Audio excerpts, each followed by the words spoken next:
Wife reveals that she's pregnant, but I know I'm not the father because I'm sterile. So I play along. I'm 38, married to my wife, who is 33, for 2 years now. We'd been dating for 3 years, and she was more inclined toward marriage than I was. But just to make her happy, I agreed to it. Around a year ago, we started trying to have a baby again.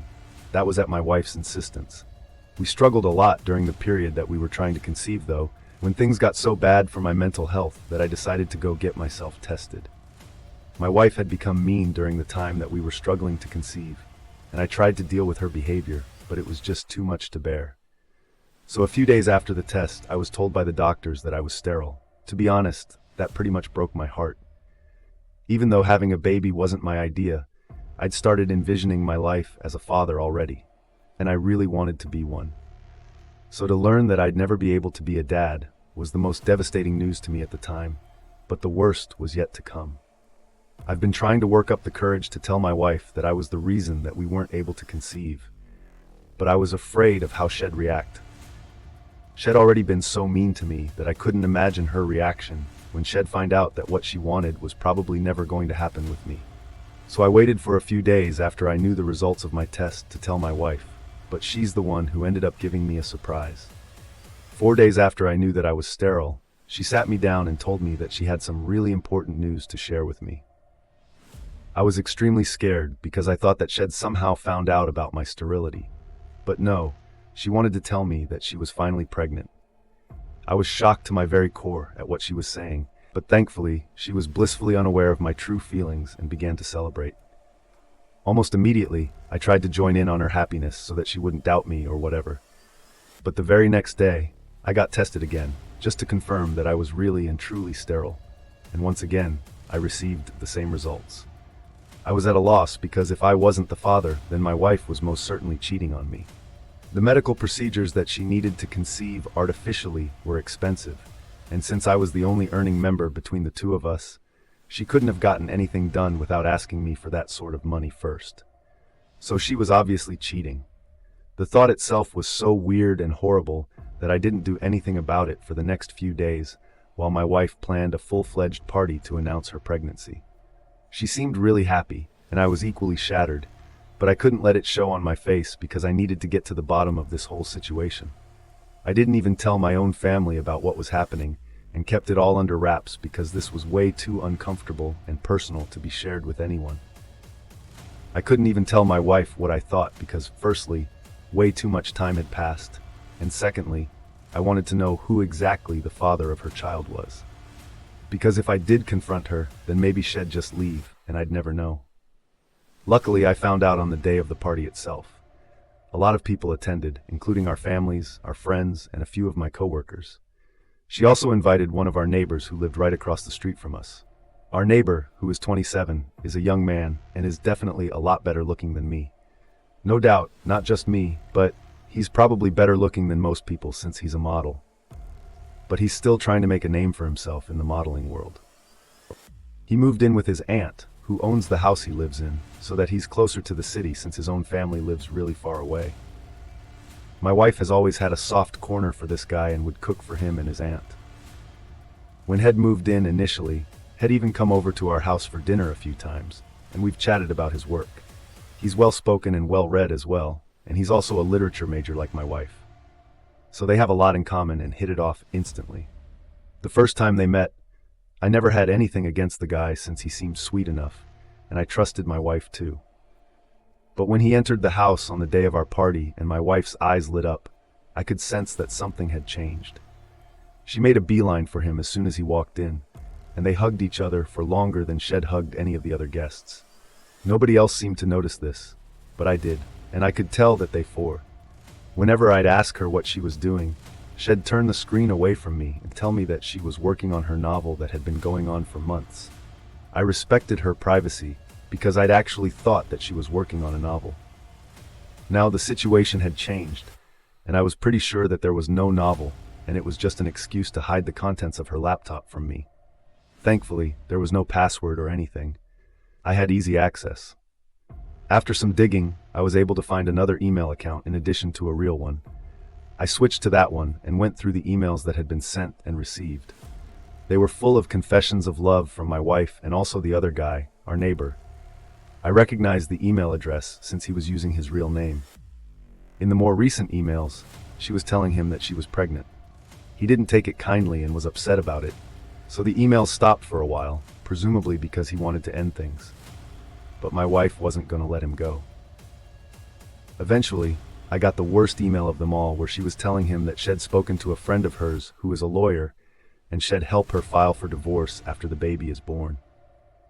The reason she'd even tried to convince me to have a baby with her was so that she'd get both the alimony and the child support after the divorce, so that she could take off with our neighbor a few months after and live happily ever after. I was horrified when I read that, and I can still feel the nauseating feeling take over me whenever I think about that email. Anyway, I quickly shook off whatever I was feeling, got back to work, and took several pictures of the email on my phone before shutting it down and keeping it back where I'd found it. I was less concerned about the cheating and more disgusted by what my wife was trying to do. Cheating was one thing, but trying to trick me into having a child with her and then making me pay all that money just so she could fund her dream life with her struggling boyfriend was so psychotic. The cherry on top was that she was such a great actress that I hadn't suspected a thing yet.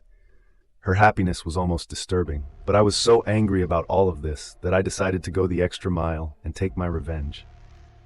I made up my mind to play along, and then I dropped the bomb on her when she was least expecting it. There was no way I was going to let her just get away with it without feeling the hurt, betrayal, and frustration that I'd been feeling when I found out about her dishonesty. Call me a psycho, but I did what I had to do. So for the next 9 months, I played the perfect husband/father-to-be. It was tough knowing that she was lying through her teeth to me all this while, but the more she lied and pretended to be happy with me, the more it strengthened my resolve to see this through. I attended every meeting with her doctor and made sure she took all her vitamins on time and was the best husband that one could ask for. Then finally, a few days ago, my wife went into labor. I was extremely nervous because it wouldn't be in my situation, but I put that all aside and took her to the hospital all by myself. I'd called her parents already, but not mine, since I didn't want them present there in case things became too dramatic. Anyway, her parents had to drive for an hour to get to the hospital, so we had some time to ourselves. That's when I chose to drop the bomb on her.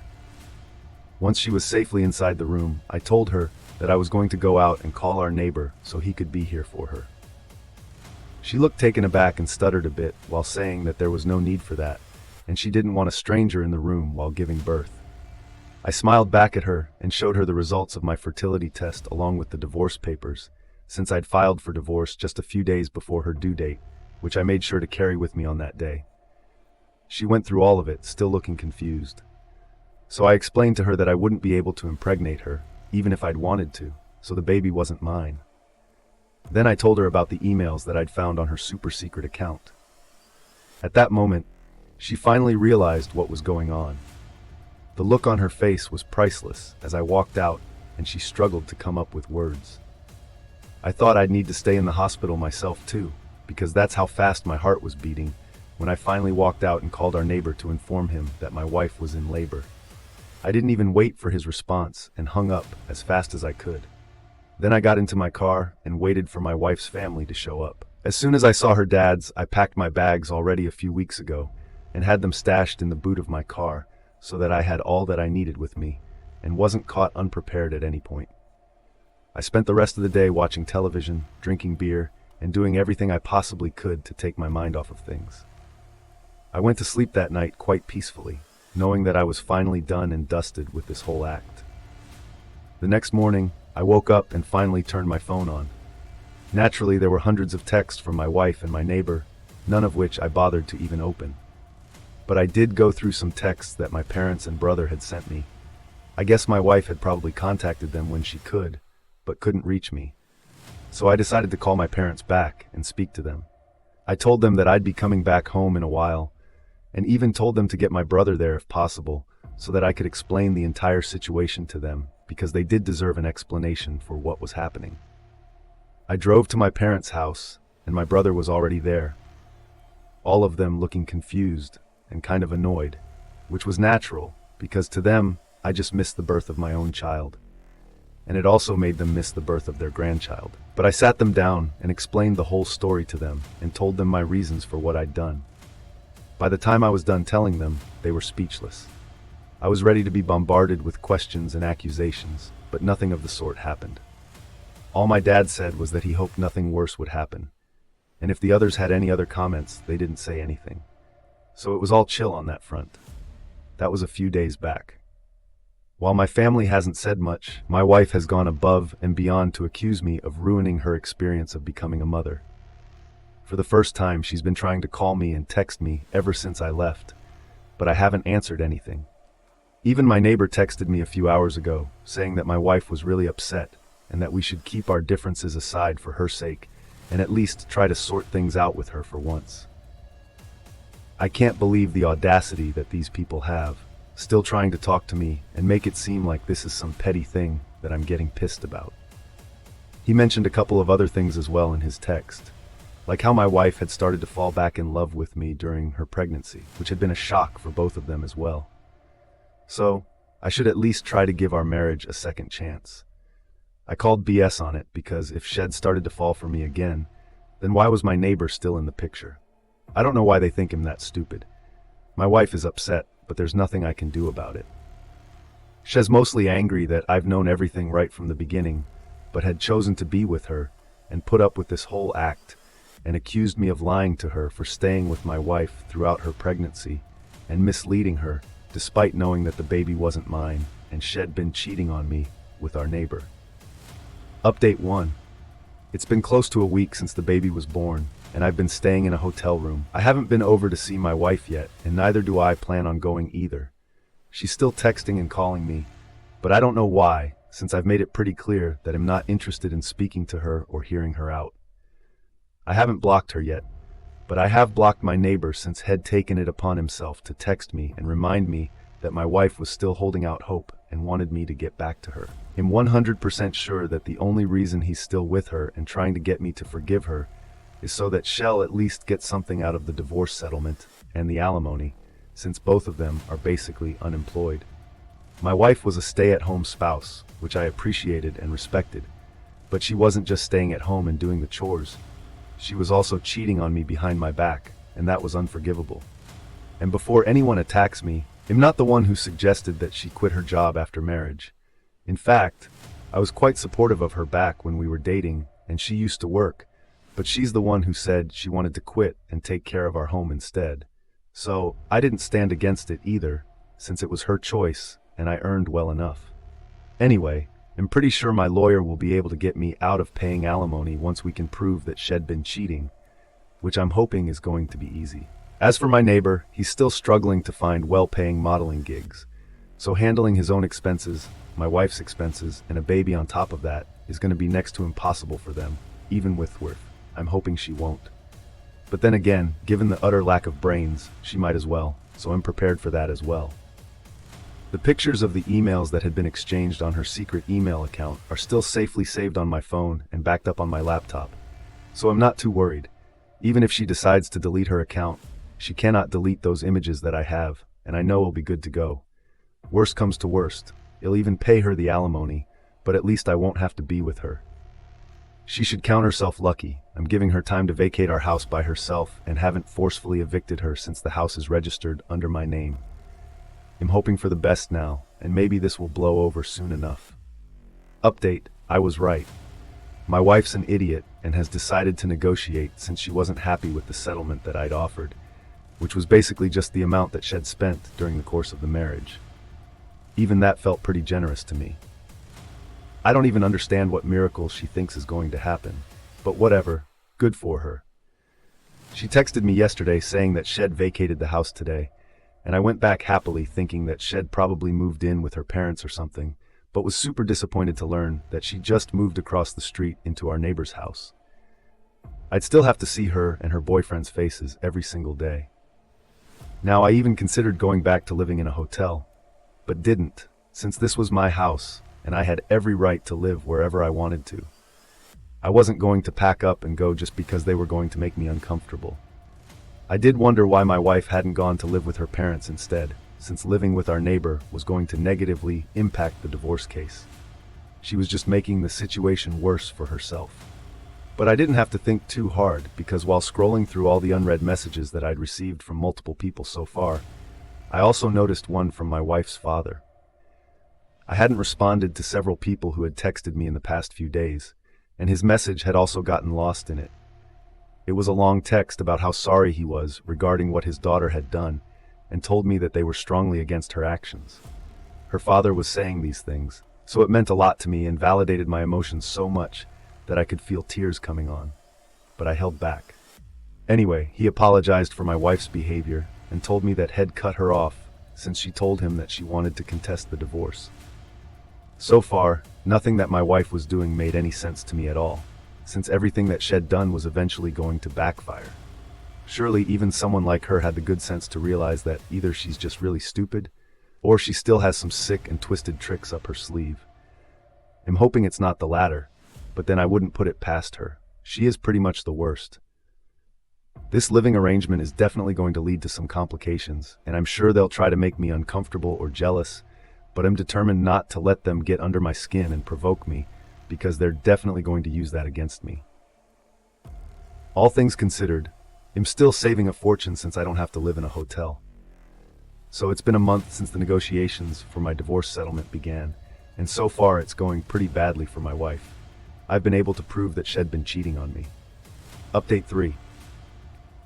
So it's been a month since the negotiations for my divorce settlement began, and so far it's going pretty badly for my wife. I've been able to prove that she'd been cheating on me, and she'd even made my job easier by moving in with the guy I'd accused her of cheating on me with. So there was no question about the validity of my claims. She tried to make up some false accusations about how I was an alcoholic, which is also why I was sterile, and that's why she'd gone ahead and had an affair since when we were trying to conceive. I'd become really cruel and bitter towards her. But that was all disproved quite easily, since everyone knew I'd quit drinking last year when we decided to start trying for a baby, and haven't touched alcohol since. Again, I don't know why she thought that would work, and it was pretty damn stupid on her part. I guess she was just grasping at straws since her initial plan had failed miserably, and now she was too busy being a mother to be a scheming mastermind. She was too busy, and her baby daddy was too stupid. So there they were. By now, both of us are well aware of the fact that the chances of her walking away with any alimony at all are very slim. I guess she must have told her boyfriend this, since a few days ago, she was quite unceremoniously kicked out of his house with her baby. Yeah, that's right. I couldn't let a poor, innocent baby suffer for something that isn't even his fault. By the time I reached his doorstep, had already slammed the door shut, while my wife and her son were both sobbing. I carried the baby and grabbed my wife's hand so that I could lead them back to my house across the street, and then called my father-in-law so that he could take her home within an hour. He showed up and took her away once again, thanking me for all that I'd done. During that 1 hour, my wife had been crying like a baby herself, so I'd basically been calming both mother and child down myself. I wanted to call the cops as well, but she managed to persuade me to let it go since she didn't want more trouble.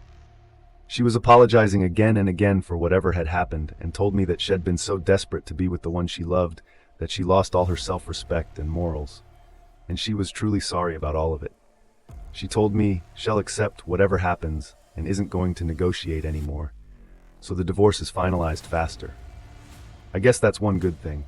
I hope she decides to press charges eventually on this, though, and heals herself as well. But at least I did whatever I could and was a decent person, and I don't regret anything.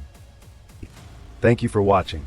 For more real stories and powerful dramas, be sure to like, subscribe, and explore the My Twisted Confessions channel.